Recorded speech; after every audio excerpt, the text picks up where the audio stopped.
आजच्या व्हिडिओमध्ये कालचं काम किती झालेलं आहे ते तुम्हाला मी दाखवते.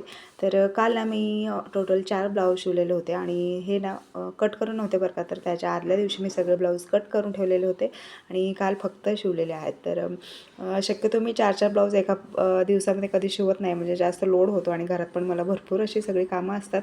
पण काल कट करून ठेवलेले होते आणि काही काम पण नव्हतं. आणि मला सगळ्यात महत्त्वाचं म्हणजे ह्या महिन्यातले जे पण सगळे ब्लाऊज वगैरे काही ड्रेस वगैरे आहेत ना, तर ते सगळे 1 तारखेपर्यंत कंप्लीट करायचे आहेत, म्हणून ही सगळी फास्ट एवढी प्रोसेस होती. तर हा बोट नेकचा ब्लाऊज होता जो आत्ता तुम्ही बघितला. तर खूप छान असं सुंदर आलेलं होतं, अगदी सिंपलमध्येच होतं. पोटली बटन्स वगैरे त्याला रेडी करून लावलेले होते. आणि हा पण एकाच कस्टमरचे आहेत हे सगळे. आणि जे आधीच मी सुरुवातीला दाखवलं पिंक कलरचं, तर तो एका कस्टमरचा होता आणि हे 3 ब्लाऊज एकत्र एका कस्टमरचे आहेत.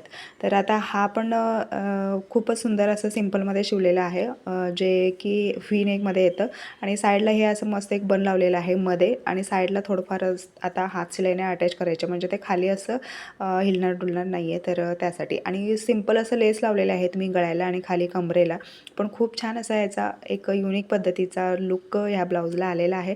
आणि ऑलरेडी स्लीव्जला डिझाईन वगैरे होते, बॉर्डर वगैरे, म्हणून त्या ताईंनी मला काही नको म्हणून सांगितलं डिझाईन्स वगैरे, म्हणून मी ह्या ब्लाऊजला केली नाही आहे. आणि ह्या व्हिडिओमधला एखादा जरी ब्लाऊज आवडला असेल तर व्हिडिओला मात्र लाईक करायला विसरू नका आणि चॅनल पेजला सबस्क्राईब करा. चला तर बाय.